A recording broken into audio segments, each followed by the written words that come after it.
A chave mestra, parte 13. A ciência física é responsável pela maravilhosa época de invenções em que vivemos. Mas a ciência espiritual agora está começando uma carreira cujas possibilidades ninguém é capaz de prever. A ciência espiritual era considerada coisa de gente sem instrução, supersticiosa e mística. Mas agora as pessoas estão interessadas apenas em métodos bem definidos e fatos comprovados. Descobrimos que pensar é um processo espiritual, que visão e imaginação precedem a ação e o acontecimento, e que chegou o dia do sonhador. A fala de Herbert Kaufmann é interessante nesse sentido. Existem os arquitetos da grandeza, cuja visão é voltada para suas próprias almas. Eles perscrutam através dos véus e das névoas da dúvida e atravessam os muros do tempo vindouro. A roda com correia, o trilho de aço, o parafuso de aperto são partes do tear no qual eles tecem suas tapeçarias mágicas. Criadores do império, eles lutaram por coisas maiores que coroas e por assentos mais elevados que tronos. Suas casas foram erguidas na terra que um sonhador descobriu. Os quadros em suas paredes são visões da alma de um sonhador. Eles são os raros escolhidos, os desbravadores, os muros tecem e os impérios caem. Ondas gigantes varrem o oceano e arrancam uma fortaleza de sua rocha. As nações podres caem do galho do tempo, e somente as coisas criadas pelo sonhador permanecem. A parte 13 a seguir revela por que os sonhos do sonhador se tornam realidade. Explica a lei da causalidade segundo a qual sonhadores, inventores, autores e financistas transformam seus desejos em realidade.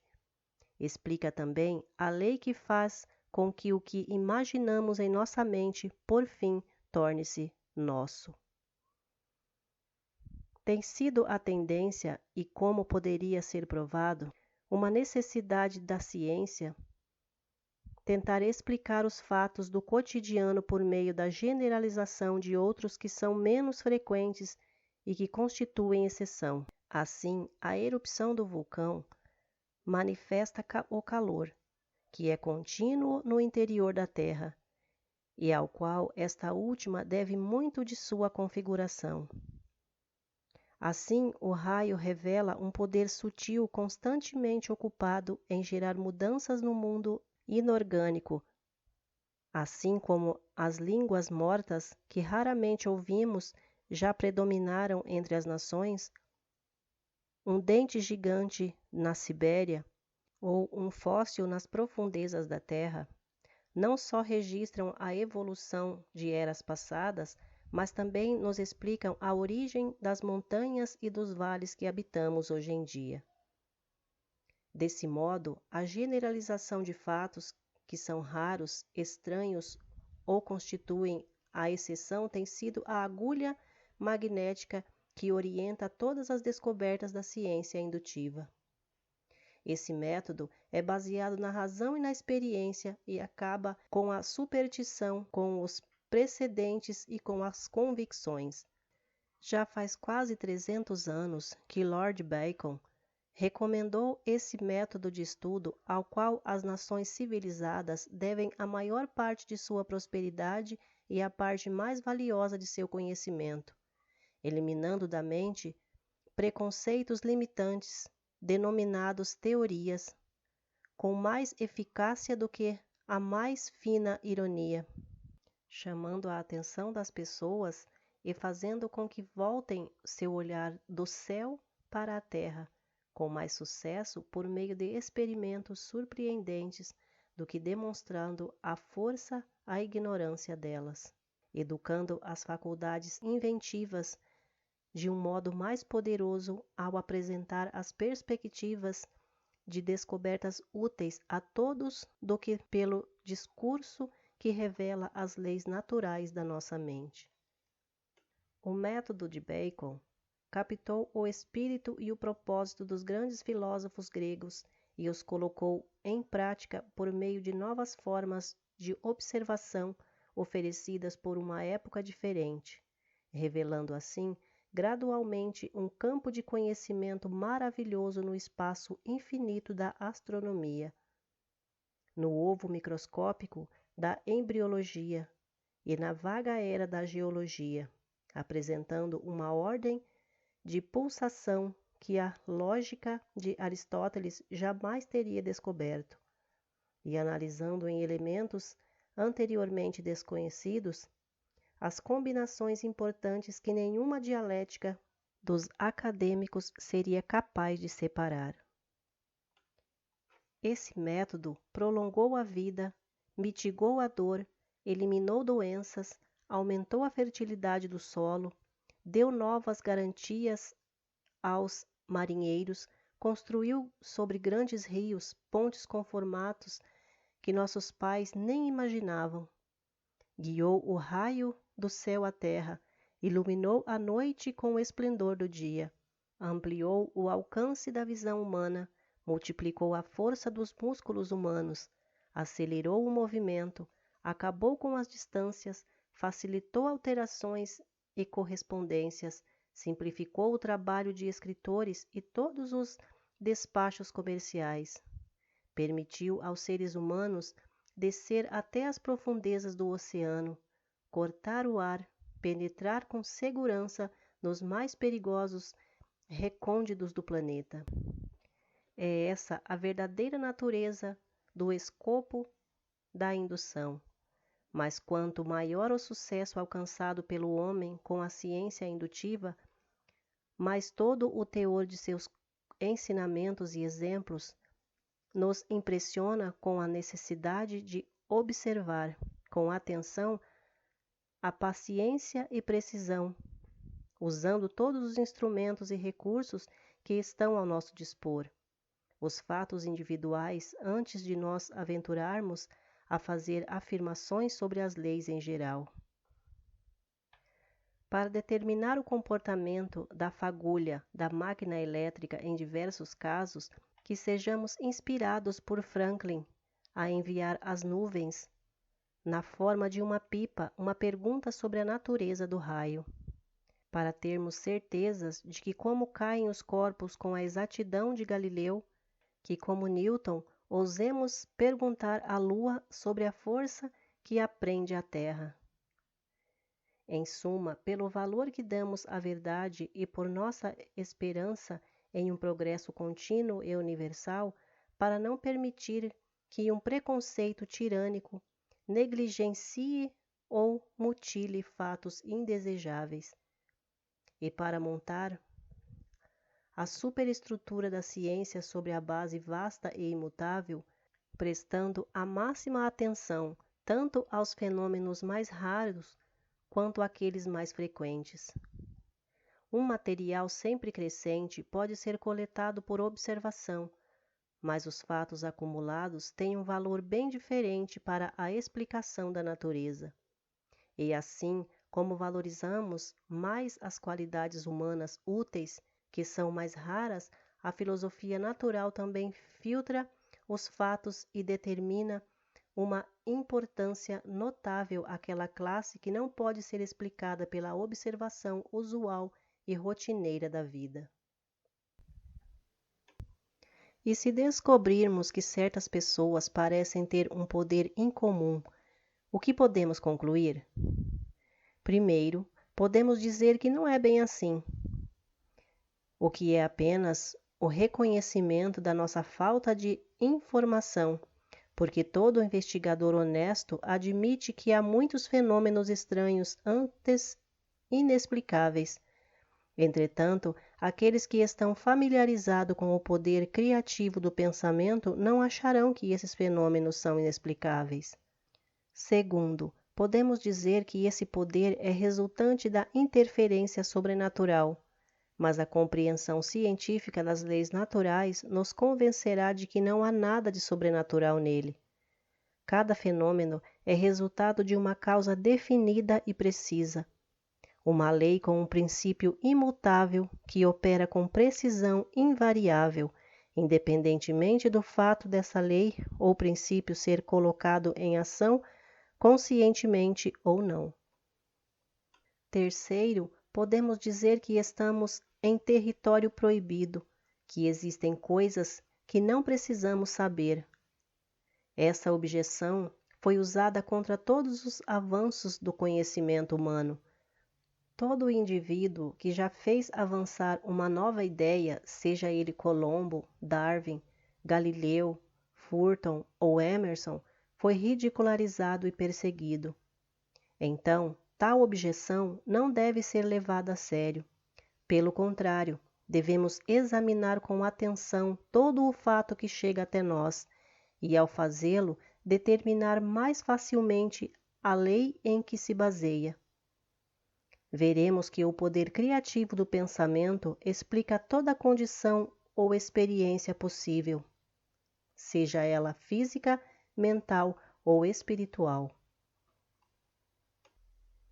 O pensamento gerará condições correspondentes à atitude mental predominante. Portanto, se temermos um desastre, como o medo é uma forma poderosa de pensamento, o desastre certamente resultará no nosso pensamento. É esse tipo de pensamento que geralmente arruína anos de esforços e trabalho duro. Se pensarmos em algum tipo de riqueza material, poderemos obtê-la. Por meio do pensamento concentrado, as condições necessárias surgirão e os esforços adequados serão feitos e resultarão nas circunstâncias necessárias para a realização dos nossos desejos. Todavia, muitas vezes notamos que quando conseguimos coisas que achávamos que queríamos, elas não tinham o efeito esperado. Isto é, a satisfação é apenas temporária, ou talvez o resultado seja o oposto do que esperávamos. Então, qual o modo de ação apropriado? O que devemos pensar para garantir que consigamos obter o que realmente desejamos? O que você e eu desejamos, e o que todos nós desejamos, é felicidade e harmonia. Se formos verdadeiramente felizes, conseguiremos tudo o que o mundo tem a oferecer. Se estivermos felizes com nós mesmos, poderemos fazer os outros felizes também. Só que não podemos ser felizes se não tivermos saúde, força, amigos compatíveis, um ambiente agradável, recursos suficientes, não apenas para atender às nossas necessidades, mas também para oferecer o conforto e o luxo a que todos temos direito. O velho modo ortodoxo de pensar era que devíamos ser um nada, ficar satisfeitos com o nosso quinhão, do que quer que fosse. Mas o pensamento moderno é que devemos saber que temos direito ao que há de melhor, pois o Pai e eu somos um. E o Pai é a mente universal, o Criador, a matéria original da qual todas as coisas surgiram. Então, supondo que tudo isso seja verdade em teoria, e isso vem sendo ensinado por 2000 anos, e é a essência de todo o sistema da filosofia ou religião. Como podemos colocar essa lei em prática em nossas vidas? Como alcançarmos resultados reais e tangíveis aqui e agora? Em primeiro lugar, devemos aplicar o nosso conhecimento. Não há outra maneira. O atleta pode ler livros e lições sobre treinamento físico a vida toda, mas se não começar a ganhar força por meio de exercícios físicos, jamais o conseguirá. Ele acabará recebendo exatamente o que der, mas primeiro precisa dar o que quer receber. Exatamente a mesma coisa acontece conosco. Receberemos o que dermos, mas temos que dar antes de receber. E então o que dermos voltará para nós multiplicado. E esse ato de dar é apenas um processo mental, porque os pensamentos são as causas e as condições são os efeitos. Portanto, se tivermos pensamentos de coragem, inspiração, saúde ou ajuda de qualquer tipo, estaremos colocando em ação causas que nos trarão seus efeitos. O pensamento é uma atividade espiritual e, portanto, criativa, mas não se engane, o pensamento não é capaz de criar nada se não for direcionado de forma consciente, sistemática e construtiva. E essa é a diferença entre o pensamento aleatório, que não passa de desperdício de energia, e o pensamento construtivo, que significa realizações praticamente ilimitadas. Vimos que tudo o que conseguimos chega até nós graças à lei da atração. Um pensamento feliz não pode existir em uma consciência infeliz. Portanto, a consciência deve mudar e assim todas as condições necessárias para satisfazer essa nova consciência deverão mudar gradualmente para atender às exigências da nova situação. Ao criarmos uma imagem mental ou ideal, projetamos um pensamento na substância universal, da qual todas as coisas são feitas. Essa substância universal é onipresente, onipotente e onisciente. Devemos informar ao onisciente do canal apropriado a ser usado para materializar nossas demandas? O finito pode aconselhar o infinito? É essa a causa do fracasso, de qualquer fracasso.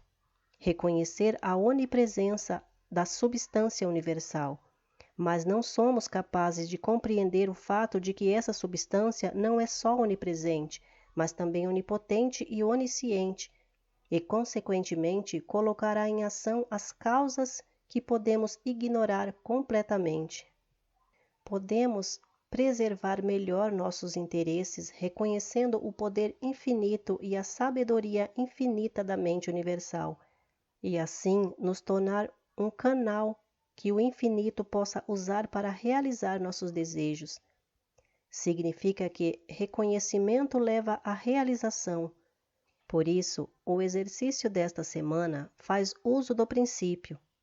Reconhece o fato de que você faz parte do todo e que de uma parte deve ter a mesma natureza e qualidade do todo. A única diferença possível é o grau.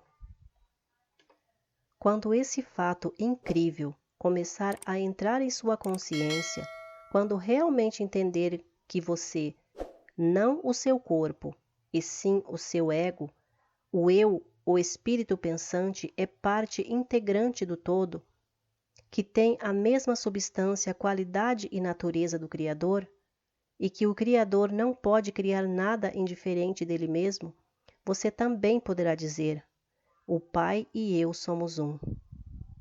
E então você compreenderá a beleza, a grandiosidade e as oportunidades transcendentais que estão ao seu dispor. A leitura continua no próximo áudio.